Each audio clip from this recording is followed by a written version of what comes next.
Log on, tune in, find out. Another good idea from Cambridge. Well, it's a great pleasure to welcome Dr. Gordon Wenham, who lectures at Trinity College, Bristol, an Anglican theological college. He's an Old Testament scholar. He was formerly Professor of Old Testament at the University of Gloucestershire. He's written the massive 2-volume tome on commentary on Genesis in the Word commentary series, which I can thoroughly recommend. We certainly got that, well, should have that on the bookstall. I'm pretty sure we have, certainly volume 1. Have you seen it? Good, excellent.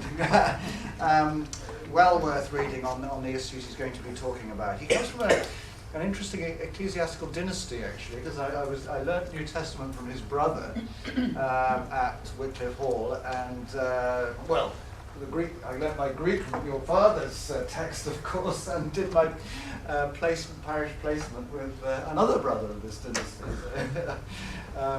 It's wonderful to have you with us again, Gordon, and over to you. I think this vital topic of making sense of Genesis. Well, it's a great pleasure to be here, especially at this time of day. I hope you're still all awake and not too hungry for tea. Compared with the very heavyweight material that has been presented recently, I'm afraid this is rather a straightforward presentation, but I hope it be helpful when it comes to preaching on the Old Testament. Because I think the way that I'm going to suggest one should read Genesis 1 to 11, I have always found makes people see it in a very positive light, and seems to alleviate the problems of the clash between science and the Bible.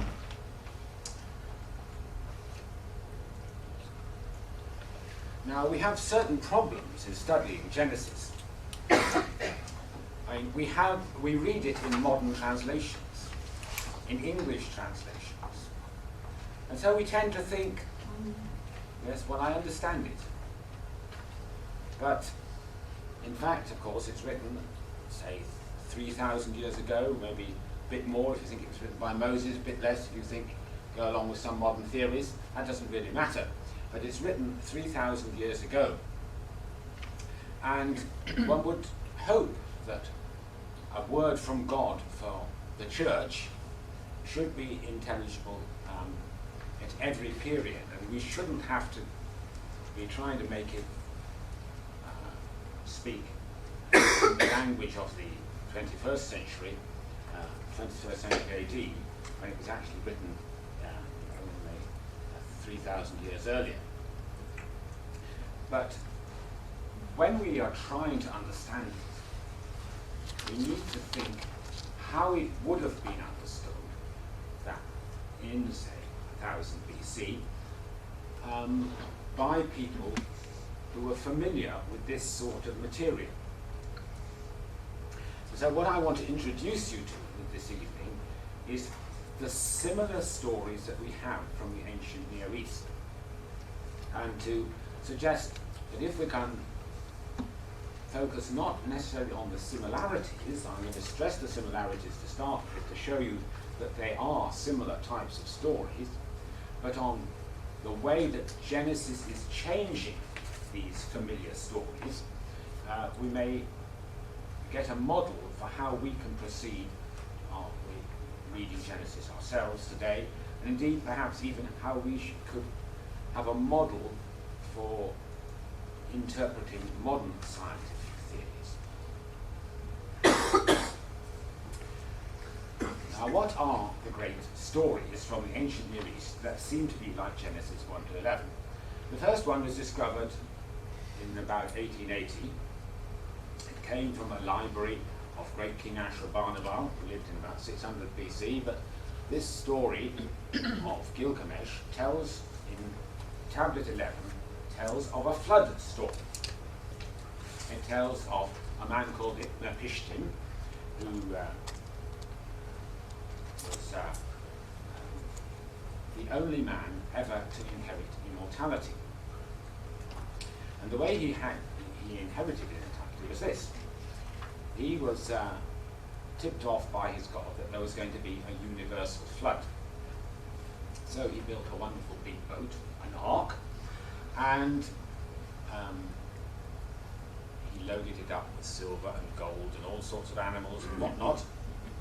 And in due course the rain came, and the flood took the boat afloat, and we are told how this tremendous storm broke, and the gods were scared out of their wits, produced this flood, and they cowered like dogs in the corner. Anyway, eventually the flood went down. He sent out various birds, as Noah does, and he comes out of the ark, and the gods say that now he is going to be immortal. So this is the one man who achieved immortality. Now when I first met these stories, the Old Testament is just borrowing from the ancient Near East. Doesn't this show us that the Bible is not so inspired after all?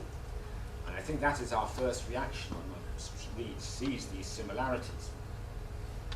But I think that is a misconception, as I will try to demonstrate. Anyway, that was the Babylonians' flood story, written about 1600 BC. In the mid-20th century, another text was published and discovered. It was written in a different language, and therefore the language of the Gilgamesh epic is Babylonian. The Sumerian epic is written in Sumerian, and it tells of, again, about the flood which swept over the earth. But the interesting thing about this story is that it tells you of 10 generations who lived before the flood. Different versions have 8 generations or 9 generations, and then 10 generations who lived after the flood. And we say, that doesn't sound I don't see the relevance for that. But if you read 2 bits of the Old Testament which you're most likely to skip over, which is the first of the genealogy from Adam to Noah, and then the genealogy from Noah to Abraham. That's in Genesis 5, the first one, and in Genesis 11 is the second one. You start to think, there are some similarities, because, again, you have 10 generations before the flood in the Bible, and if you look at the data given about the kings in the Sumerian king list, and compare the 2 sets of king lists before and after the flood, and you compare the patriarchs before and after the flood, you'll notice an interesting similarity. Because the people before the flood, according to the Sumerian king list, lived for extraordinary lengths of time. You might think that Adam living to 930 was a bit long, or Methuselah to 969 was even more improbable. But when you get to the Sumerian king list, you find people who reigned for 64,000 years. Indeed, we're told that these kings who reigned before the flood reigned for about 250,000 years, all told. And another story actually tells us, not this one, that before the flood, babies were kept in nappies till they were 100 years old. Now, those numbers are fantastic. And the ones in the Old Testament are quite modest by comparison, I'm sure you agree. We think that there's probably some symbolism in both sets of numbers, but nobody has actually unpacked it really effectively. One can see there must be some symbolic significance, because many of the numbers are based around the number 60. In our counting system, we count up in tens, and then in hundreds, and then in thousands, and so forth. We've used the base 10. But they worked on the base 60. And if you look, say, at Adam's age, 930, you can see that's 30 squared, half 60 squared, plus another 30, another half 60. And various things like that, but we haven't quite worked out what's going on. But anyway, and it looks like that the Sumerian king list had another system of symbolism, but again, we haven't sussed it, but at least something like that's going on. Anyway, Then we're told that the flood swept over the earth, and after the flood, kingship was again lowered from heaven. And the kings who reigned after the flood live and reign much more modest time spans, it's 900 years or 400 years or things like that. Almost realistic. And certainly some of these kings are known from other documents as to being real people, even though the historical text wouldn't give them quite these lengths of reign. And when you look at Genesis, the patriarchs from Noah to Abraham, they again live much shorter times than the kings before, than the patriarchs before the flood, sort of 200 years or so, not 900 years or so. So once again, one's in the same sort of realm of thought in ancient Mesopotamia as you are in the Old Testament.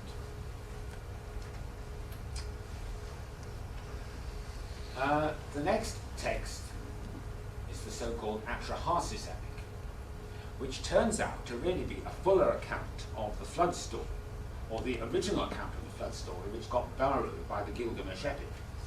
And this was published about 1969 in its full version. Atrahasis is the name in this story for the flood hero. It means someone who's exceedingly wise. But the interesting thing about this story is that it's not just about the flood. It begins much earlier back in time. It begins with the creation of mankind, or even before the creation of mankind. It opens with the gods, the minor gods of Mesopotamia working their guts out, digging the canals and planting corn and growing it, and so forth. This is all in aid of the great gods who lived in heaven, because the lesser gods working on earth produced the food for the gods in heaven. Anyway, the accounts of what it's like to be working in Iraq with the British forces at the moment, you know, it gets rather hot there, and these minor gods got very tired and fed up with their work, and they made a bonfire of all their tools and refused to do any more work. And that caused problems for the great gods in heaven, because they were now going to go hungry. So what did they do? They couldn't get their minor gods to work, so they decided to kill one of the minor gods, and they mixed his blood with some earth and created 7 human couples. And these 7 human couples now started doing the work of the minor gods, producing the food for the great gods in heaven. Interesting, this idea of making man out of the blood of a god and earth. I mean, that sort of reminds one a bit about Genesis, where Adam is made out of the dust of the earth and God breathes into him the breath of life. Both stories seem to be telling us that man is material and spiritual. Anyway, having created 7 human couples, the gods were happy for a little bit, but ere long they decided it was too much of a good thing, because these humans produced too many children. You know, sort of living in flats. You have downstairs all the kids making a terrible row, disturbing the elderly people upstairs. And this is what happened in Mesopotamia, or Mesopotamian heaven. And the gods decided this was terrible. They must get rid of mankind. So they sent a drought, which caused all the people on earth to start dying off, until someone offered a sacrifice to the rain god. And the rains came, and the crops started to grow again, and the human population started to grow again. Once again, after a while, you had the problem of too much noise, and so they sent a plague. That duly wiped out a lot of people, was stayed once again by someone offering a sacrifice to the plague god. And then a third time, the population started to grow again and became too noisy, and this time the gods decided to send a flood, which was going to wipe out mankind. And that's where we pick up the story that I told you from the Gilgamesh epic. One of the great gods disagreed with his colleague's idea of wiping out the whole human race, so he tipped off Atrahasis to build an ark. And so we have the whole story of the flood again, followed by Atrahasis getting out of the ark and so forth, and very interestingly being told to be fruitful. Instead of being told to be fruitful and multiply, which is what you get in Genesis, the gods say in future, to stop the human population growth, they will send various devices to stop people from having too many children. Women will be infertile, or children will die in childbirth, and so forth. So the human population would only rise slowly. So I hope you're beginning to see there was a sort of familiar history of the ancient world that was known, was believed in. I mean, it was a sort of ancient science at the time. I think one tends to suppose that ancient Mesopotamia was very unsophisticated, but actually, from a scientific point of view, they were quite well advanced, lots of mathematical developments, and so forth. So, these stories in the ancient Near East would have much the same status, I suspect, as the status of the Big Bang theories or the theory of evolution would have in our society. And one final text I would point you to, showing the same sort of general outline of events, is something called the Sumerian flood story, again dated from about 1600 BC, and this really goes over rather the same ground as the Atrahasis epic, but you'll find even more points of contact and similarity between that and the outline in Genesis that we have. Just have a look. Sumerian flood story, the line numberings are on the left. You get the creation of man and the animals, verses 1 to 36, which obviously corresponds to Genesis 1. Lines 37 to 50 talk about the gods trying to end the nomadic existence of mankind. And this seems to be alluded to in Genesis 4, when nomadism is imposed on the human race as a punishment for Cain's sin. Instead, it's going to be a wanderer on the earth. Anyway, the gods attempt to end nomadism didn't succeed, and so they then introduced the idea of putting mankind into cities and having kings, and that seems to have produced this end of nomadism. And once again, you can see contact with Genesis 4, 17 to 18. It tells about the building of the first city, and 4:26 tells us about the offering of the first worship. At that time, men began to call on the name of the Lord, it says, which is part of what city life was all about, with having temples and so forth. And then we think there was a list of kings, which corresponds to Genesis 5, the patriarchs who lived from Adam to Noah. And we hear about man's noise, which sends the flood. And then eventually we have the account of the flood, which is the main part of the story. So once again, I think you can see a similar outline to Genesis 1 to 11. Now, what I believe is happening in Genesis 1 to 11 is taking this familiar story. Now, I don't want you to think that necessarily the writer of Genesis, whether it be Moses or somebody much later, actually had these stories in front of them. In fact, it would just be part of the international culture of the day. So people had this sort of view of the origins of the world. But what Genesis is doing is saying that this understanding of the origins of the world is misleading, at least theologically.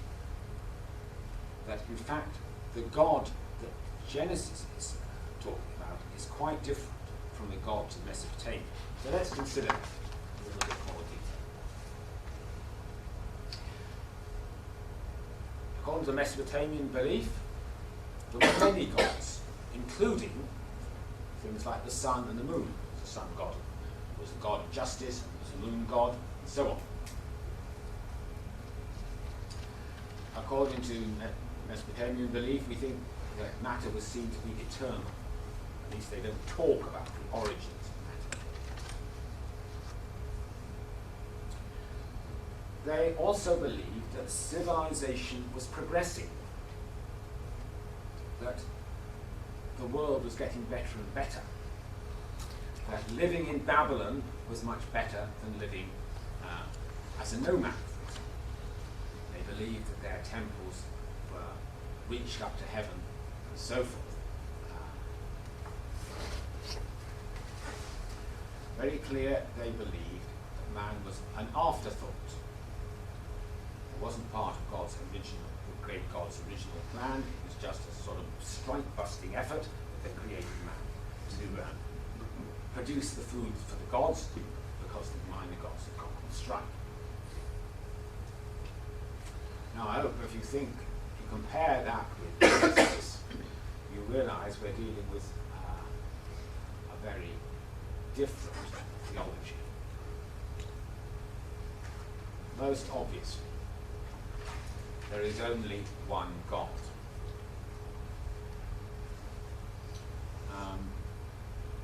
There are no goddesses, as they believed in the ancient world. The gods married and had lots of children and whatnot. There's only one God.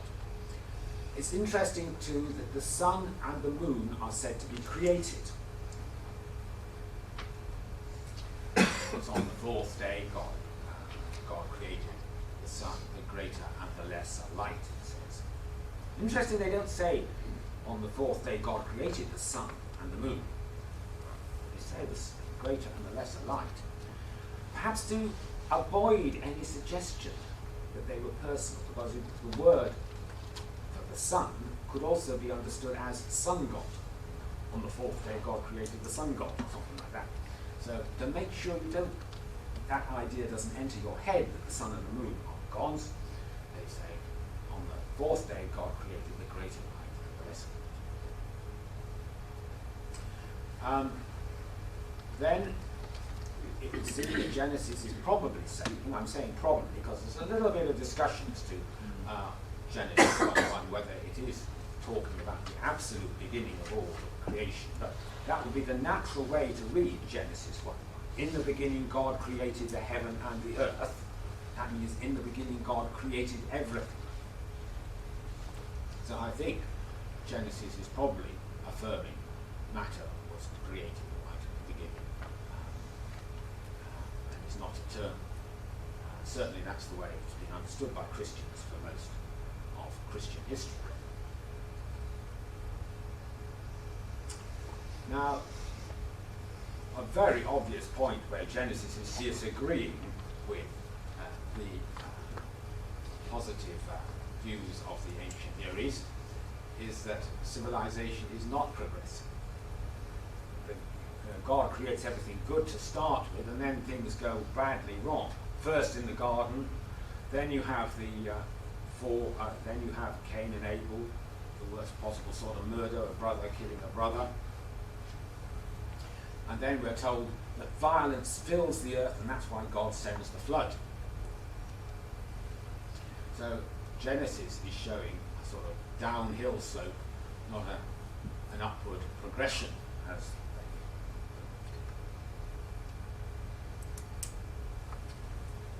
but on the other hand, man is not an afterthought who feeds the gods, but he is the climax of God's creation. Everything builds to the creation of man. If you really want to see this, you ask yourself, which are the days on which most things are described at length?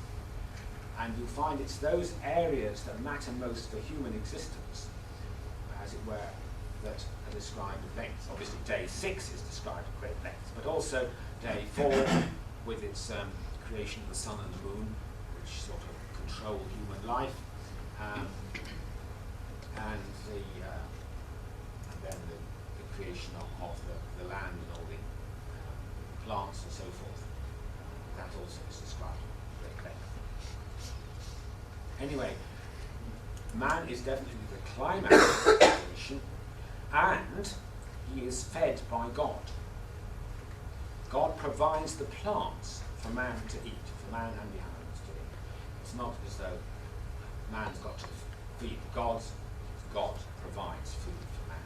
So I think we'll see how Genesis is taking the old outline of events, but it's giving them a totally new theological spin. A spin that's based on the idea of one God. It's a spin based on the fact that man is the climax of God's creation, and God feeds and cares for man. But also an idea less palatable, that civilization doesn't tend to progress, it tends to regress. The idea of sin and fall. Now, if we look at the flood story, one can see again how this traditional story is being retold to make theological points. The flood, according to the Atrahasis epic and the Sumerian flood story, was sent because man was too noisy. There were too many people around making too much noise, and gods couldn't stand it. The reason that the flood hero escaped was really essentially luck. He happened to worship the god who didn't believe in sending the flood. There's nothing special virtuous about the Nor of the Atrahasis epic, the Gilgamesh flood story. I already mentioned the fact that when the flood was set going, the gods were scared out of their wits.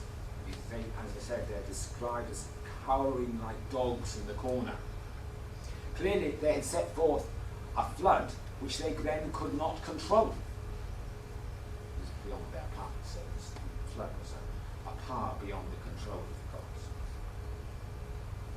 And I mentioned the fact that after the flood, various things were done to mankind to stop him having too many children. Women became infertile, and children died in childbirth and so forth. Once again, see how Genesis takes these other ideas and says, in effect, they're wrong. This is the reason the flood was sent was not human noisiness, but human sinfulness, specifically violence. It's picked out twice in Genesis 6 as the cause of the flood. Noah was saved because he was described as righteous, which means a good moral man. Righteous is the normal Old Testament word for moral goodness. But he's also described as perfect among his contemporaries. Now there's only one other person in the Old Testament described as perfect. That's Job. Abraham is told to walk before me and be perfect, but certainly when you read the stories of Abraham, you realise he didn't quite achieve it. But Noah is saved because he is perfect, because he is a good man. Now, far from God being frightened by the flood, or the flood being out of his control, the flood is totally under God's control, and we're told that the flood, when God remembered Noah, the flood starts to go down. It's a beautiful literary form that you have in Genesis 6 to 9. The flood rises in three shores, and it's organised with, at the turning point, God remembers Noah. When God remembers anyone, something happens. God looks after them, and the flood goes down, and eventually comes out. And finally, far from God discouraging human reproduction, he says to Noah, be fruitful and multiply. He told Adam once, be fruitful and multiply, but he tells Noah 3 times to be fruitful and multiply. One thing one could mention in passing here is that Adam and Noah are sort of very similar figures in Genesis. In fact, they're both the fathers of the human race, one might say, because all humanity, according to the picture in Genesis, is descended from Adam. Then only Adam's, the only people who survived the flood were Noah's descendants. So Noah is a sort of second Adam. And so this is most obvious when you're talking about being fruitful and multiply. The way that God takes up his first command to Adam is reiterated to Noah after the flood. Now, I think what one needs to consider, I'm not going to get you to talk about these now, but is what would have struck an ancient Iraqi coming to Jerusalem and hearing the flood story there for the first time. He would have been brought up on the old polytheistic views, with many gods, gods who needed food supplied by man, gods who didn't really care about man, gods who didn't really care about morality, and so forth.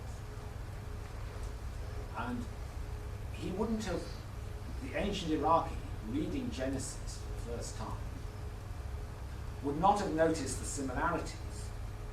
What he would have noticed would be the differences. That there was only one God, a God who's concerned with human morality, a God who looks after mankind, and so forth. These are the things that would have struck an ancient Iraqi reading Genesis for the first time. And I think one needs now to go on and ask, how far do these ideas, the ideas that have struck the ancient Iraqi, coincide with Christian beliefs? And I think it doesn't take long to think that the ideas in Genesis 1 to 11 are foundational for biblical theology. So they give us spectacles by which we can read the rest of the Bible with the right assumptions, that we should read them with the assumption that there is only one God, that man tends to sin, that God cares for man, and so forth. Let me just go through some of these points and show.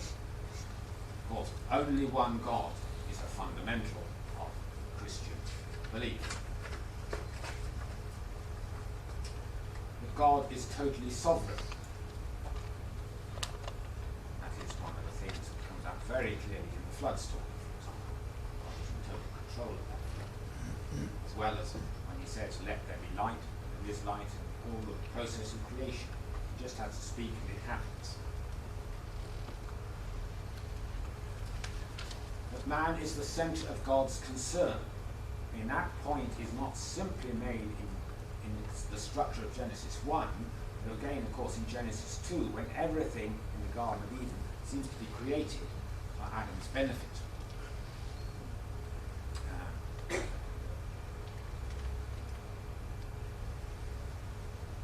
The man is made in God's image. It's already been well discussed today. I agree with those who think that God's image is that which makes us like mini kings to rule over the earth on God's behalf. And a king in ancient times was expected to manage his kingdom for the benefit of his subjects, not for his own. If you read Psalm 72, you read a picture of the ideal king who looks after his people. So mankind are all, men and women, are all sort of mini kings reigning over God's creation for the benefit of that creation. That's the idea. Though I said that the creation of man is the climax of God's creative activity, ultimately rest is the goal of creation. God rests on the seventh day after all this activity of creation. And I think the 7-day pattern shows us as a particular point being made. If God works for 6 days and rests on the seventh day, and has made man in his image, man too should work for 6 days and rest on the seventh day. And this again is one of the great innovations of Genesis and of the Old Testament. In ancient times, you didn't have a week to govern your things. You were governed, life just went on from day by day. Some cultures celebrated the new moon and things like that. You'd have big festivals when people would stop work and have a celebration, but there wasn't a regular 7-day week as we come to accept. And this is one of the great innovations of the Old Testament, which is obviously being implicitly commended by the Genesis 1 account. Genesis 6, Genesis 1 and 2 have a lot to say about sex. The first command given to mankind is to be fruitful and multiply, and then we have the story of the creation of Adam and Eve, and Adam saying, "This at last is bone of my bone, flesh of my flesh, she shall be called woman, because she was taken out of man." And this is being said to be a model for all marriages, because therefore a man leaves his father and mother and cleaves unto his wife, and they become one flesh. So that's another point that's obviously coming out in Genesis 2. Finally, Genesis 3 gives us a very clear analysis of what sin is and what it does. You see the instantaneous alienation between God and man after man disobeys God's commandments. How you get alienation between man and his wife, and then the long-term woes of sin involving the trials of work and eventual death. And then you have lots more descriptions of how sin gets worse and worse in the story of Cain and Abel that comes next, and then how even he is outdone by his great-great-grandson Lamech, who promises to give 77-fold vengeance if anybody touches him. So we have an analysis of and I think these points, are just, one can turn to almost any page of the Bible and think, yes, these points are being assumed, but let me just show you certain passages where they are as clearly assumed. What's the great creed of the Old Testament? The Jew has to say morning and evening, it's, "Hear, O Israel, the Lord our God is one Lord. You shall love the Lord your God with all your heart and with all your soul and with all your strength." So the affirmation of only one God. The idea that God controls everything. You find that in Matthew 6-7 in the Sermon on the Mount.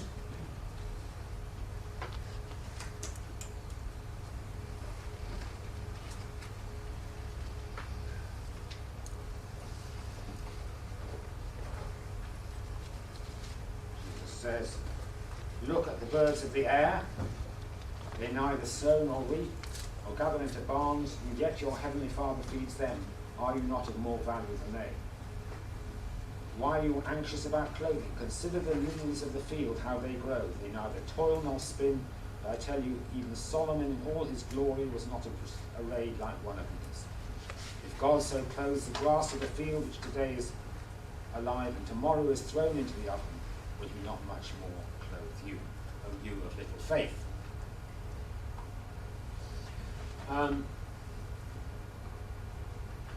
There's the idea of God's total sovereignty controlling everything.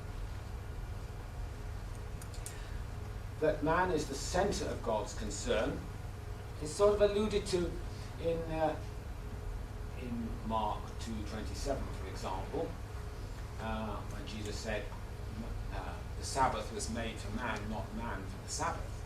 But I suppose the greatest demonstration of God's concern for man, of course, is the incarnation, that God should become man and die for sinful man, is obviously the centre of the New Testament's teaching.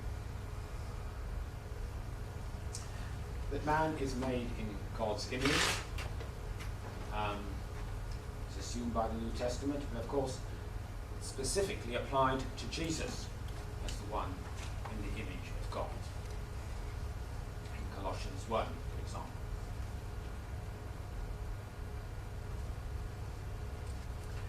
Hebrews talks about the idea of rest as being still essential for us to think about. The rest of heaven is sort of foreshadowed by the rest of the Sabbath. When it comes to sex, Jesus and Paul both refer back to Genesis 1 and 2. You find them quoting it in Matthew 19 and Ephesians 5. Finally, St. Paul refers to these stories, I think that should be Romans 5, not Romans 3, when he discusses sin, the sin of Adam in Romans.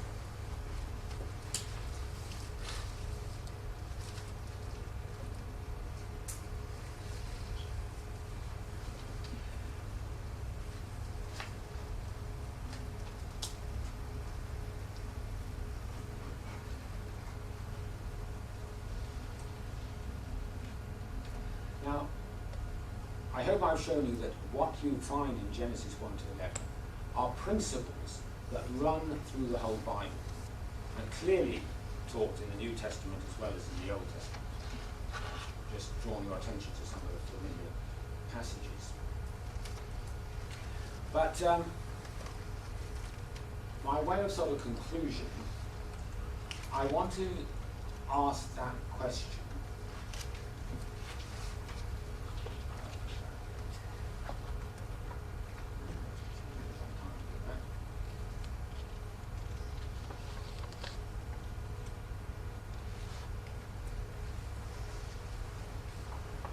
Not only how far do these ideas coincide with Christian beliefs, but what difference does it make to your worldview if you believe in an all-powerful creator God? That is what you see happening in Genesis compared with the ancient Near Eastern stories. Moses took the sort of ancient scientific myths, if I could call it that, of the ancient Near East and transformed them. And I wonder whether we shouldn't be doing that with the modern scientific myths. Myths, just to show you that what's going on. I'm not disputing that they've got the facts right, but suppose one thought about the things that are being put to us today,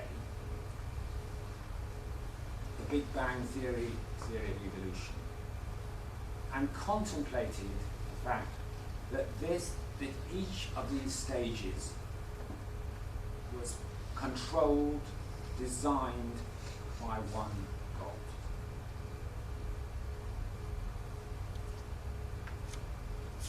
What sort of a God have we got to envisage behind the Big Bang?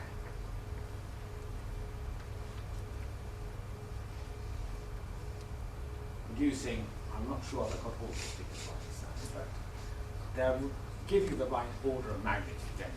Producing 1,000 million galaxies, each with 10 million stars. What sort of God? With each star a sun.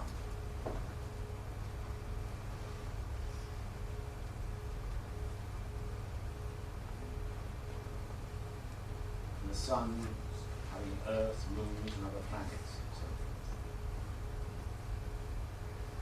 And then the emergence of life, cells, vertebrates, fish, mammals, 1 million species of plants, 2 million types of species of animals, eventually man. What sort of a God is that? I mean, to describe him as almighty or all-powerful is surely an understatement, if ever there was one. To say he's all-wise and all that, okay, it's just of a different scale from human wisdom. A God who can organise the world. I mean, I just can't get my head around all these numbers, to be honest, but I was travelling in the train yesterday and looking out of the window and just starting to contemplate the vastness of the landscape that was going past, all the people, etc., and thinking they're all the handiwork of God. God organises all this. I don't think we contemplate enough the grace of God, the wisdom of God. And instead of seeing the discoveries of science as a threat, surely they must be telling us that God is even bigger than we ever imagined.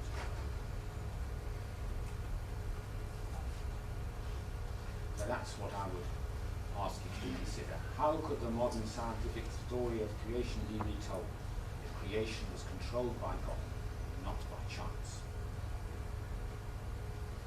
The Bible's response,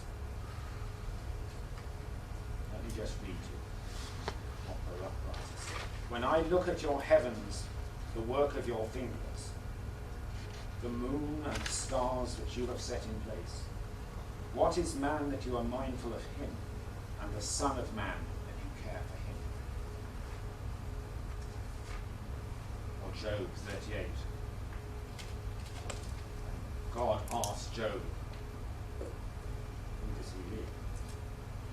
What does he really know?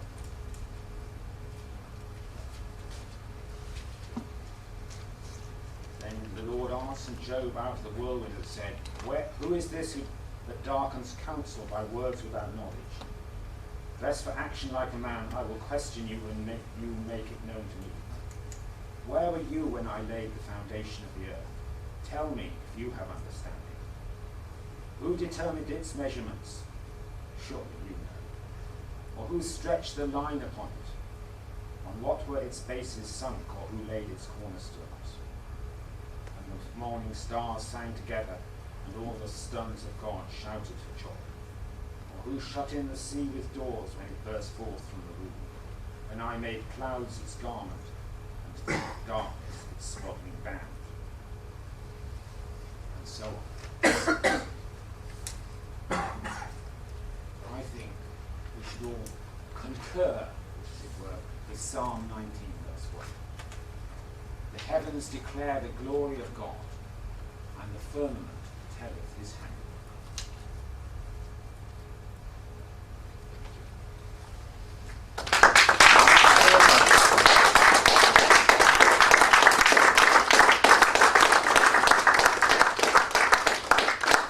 That's tremendously helpful, thank you. Now we have got a little bit of time before dinner, so any questions for Gordon? Yeah. I'm not sure if I'm remembering precisely, but with the Epic of Gilgamesh, with the tablets, it was something like a third of it is missing, a third of it they couldn't interpret, and the other third they could, and they actually used Genesis to fill out the story, and then decided that it looked a lot like Genesis. I think the Gilgamesh Epic is fairly complete these days. And actually that is I just mentioned that as the first thing that they discovered. The reconstruction where you may be, the Atrahasis Epic is not complete, and we don't have everything in it, but I think the bits I told you were the relevant bits, and and I don't think there's much doubt about that. Slight question of interpretation of the line here or there. The Sumerian flood story, that is, is a reconstruction by a Sumerologist. I mean, the whole text is not there, but his reconstructions, I don't think, have been challenged by anyone. Who does Enuma Elish fit in to all these? Well, yes, that text was known quite a long time ago. That tells the story of a fight between the gods and whatnot, and in the course of one of the goddesses gets killed and blown up like a balloon, and half of it is produced as the firmament and the other half produces the earth or something. I mean, it's rather a wacky version of creation, but it's said not to be the normative one in Mesopotamia. So, although the older books emphasize Enuma Elish, the modern Assyriologists tell us that's not quite as significant as it may have. Yes, and then you've used the Mesopotamian antecedents concerning Genesis 1. Can you give a comment on the possible Egyptian antecedents for Genesis 2, particularly the myth of Chnum, the potter god? I'm afraid I can't. No, I must have looked at that a long time ago, but I didn't seem to think it was sufficiently similar to warrant remembering. I think it's to do with the idea of moulding man out of the earth, which is the idea of getting Genesis 2. I think these ideas, or elements of these ideas, would be widespread across the ancient Greeks, so I wouldn't be surprised if there were great similarities, but I can't remember all the details. There are so many of these bits and pieces that we discovered. Alan. Just to take up the point about the creation myths, the Middle Eastern and of course the Egyptian, the one thing of course which does make Genesis unique, I would suggest, is that of course that God makes them from nothing. Whereas of course in all of the Middle Assyrian narratives, in the Egyptian narratives, you have either the Apsu, the great deep, you have the pre-existent endless waters, and out of them come the gods, come everything, so therefore there is a pre-existent water. And in a way, this perhaps mirrors into Greek philosophy as well, with the idea of the four elements. But certainly what I would say is unique in Genesis, and of course is mirrored too in John 1, is that God makes everything literally out of nothing. And that, of course, is utterly unique, I'd suggest, in the whole of ancient literature. Yes. I mean, I think Old Testament scholars are not quite as dogmatic as that is necessarily what Genesis is saying. I think it's the most probable thing that Genesis is saying. And it's certainly the Christian understanding down the years. Yes, I mean it becomes more definite, I think, probably in the New Testament texts and in something in Maccabees, isn't there? What it says is that God created the heavens and the earth, and heavens and the earth would mean everything. The word create is only used of God's special activity. It can be used of him changing other things into other things, so making, but it suggests total sovereignty and therefore potentially making out of nothing. But I think just taken on its own, it wouldn't demand it. I think it makes it very likely. Thank you. Yeah. Bearing in mind that we get our concept of month from the rotation, and I believe it's similar in the nation of Israel going back before Christ, that we get our concept of month from the rotation of the moon around the earth, and our concept of year from the rotation of the sun, the earth around the sun. We only get our concept of week from the creation account, and which was then repeated, reinforced in the Ten Commandments with the Sabbath, and also Jesus is quoting of that. Bearing that in mind, as a Hebrew scholar, would you say that, considering the use of the word yom, which I understand is one of the ways of the word day is used or we translate as day. One of the words we translate as day in the Old Testament. That word yon, I understand, used with a number associated with it, always indicates a 24-hour period throughout the Old Testament, so I understand. Would you therefore say, or would you say, from your understanding anyway, setting that aside, that the author of Genesis intended to communicate to us that God created in anything other than 6 literal 24-hour periods? I think what he's saying is God did it in 6 divine days, but whether a divine day is the same length as a human day is another matter. I think he was wanting to draw an analogy for us, between God's working 6 days and the way that we should work for 6 days and rest on the 7th. I think it's really quite striking that right at the beginning of Genesis you're having laid down as a principle for the whole human race,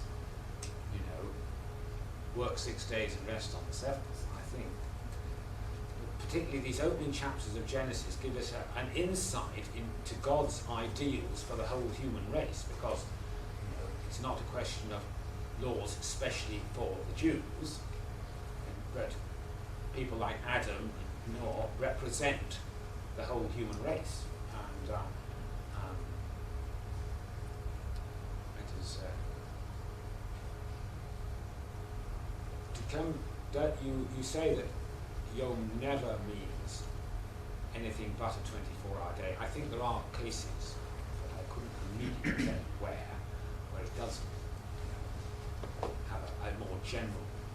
Yes, yon, sorry to interrupt you, but yon associated with a number always indicates it's not many times associated with a number, actually. Yes? Which is the word day used in Genesis 2:4 here? In the day that the Lord God made the earth and the heavens. Is that your understanding? Yeah, I think so. But that's presumably not 24 hours. No, that's not got a number associated with. That's the point I'm making. But surely the 24-hour day didn't exist till the 4th day, when the greater and the lesser light were made. People like Augustine who realised that you can't be talking about 24-hour days. It's not. I think I'm sensitive to this idea that we've got to read the Bible naturally, etc. And we mustn't be steamrolled into changing our interpretation because science makes it impossible to tell the old one. I think that's a very natural reaction. But you can think back to Christians in much earlier times, before there was any scientific pressure telling you the world was much older than it. When Origen picked up that point about day 4, there not being a sun and a moon to describe the days until day 4. Bob wants to say something, I think. Yeah, I just want to throw a goose from Left Wing, which is that the rotation of the Earth is slowing down. You may not have known this, but they had to add a leap second last year because it's slowing down. It's slowing down because of friction between the Moon and the Earth, causing Earth tides. And when the Earth was formed, we think it was rotating. 1 day's rotation took 5 or 6 hours to slow down that much. So if you want to associate Yom with a number, it's certainly not 1 day, 1 rotation. That's just a...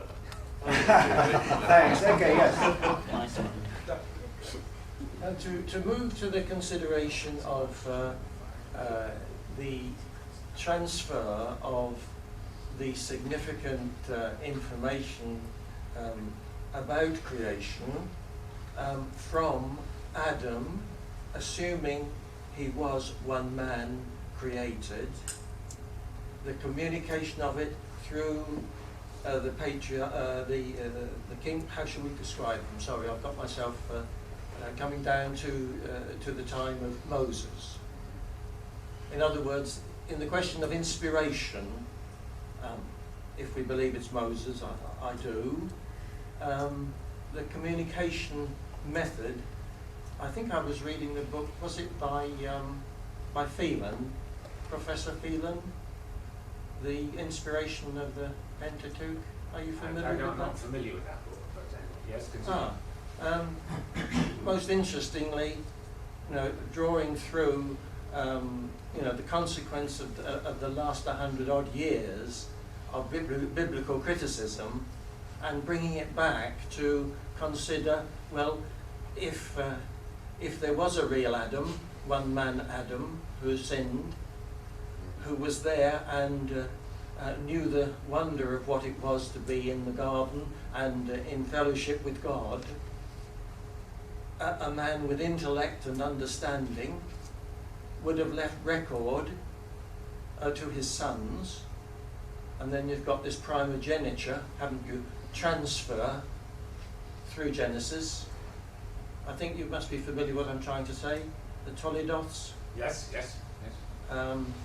My question, you see, is around the consideration of Moses and actually being the author, and the demolition, which I found remarkable in his book, you know, of the Graf-Wellhausen fallacy, I think he calls it.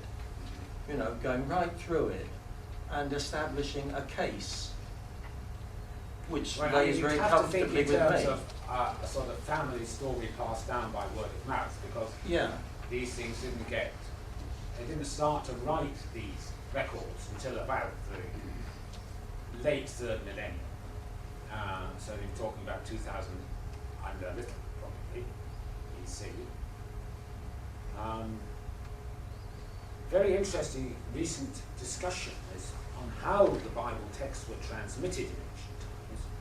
Well, I mean, one tends to think that everybody in ancient times would have their own little Bible. Of course, they didn't. It was extremely expensive.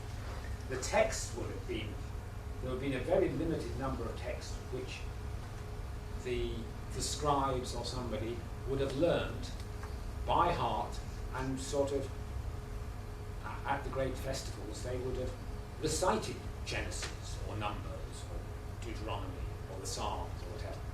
That's how it was done. That was done for the Atrahasis epic in Babylon. It's done in Greece. It's done in Egypt. Things like that. So I think one has to. That is the most realistic view of how these stories were passed on and how they would have influenced people in ancient times. So there are lots of little copies floating around, but people whose job it was to learn and to recite them. The inspiration element, I don't know quite where you stand in terms of the inspiration of, shall we say, Genesis 1 to Genesis 1 to 11, you know, in the sense of them being recorded, whether it's Moses or Ezra, you know, whatever. Well, Jesus tells us it was, what does he say? He who created them said, i.e. God said, and he quotes Genesis. So I think one has got to see it as, one's a Christian anyway, as the Word of God. The question, that doesn't solve the problems of interpreting it. No, I agree. I mean, would you like to say anything about the different order of creation in Genesis 1 and Genesis 2? Or, for example, if one wants to take them literally. Yes, I mean, I think I would see the second story as mainly explaining the fall. Right. Setting out, you know, what life was really, how God intended life for Adam. See Genesis 2.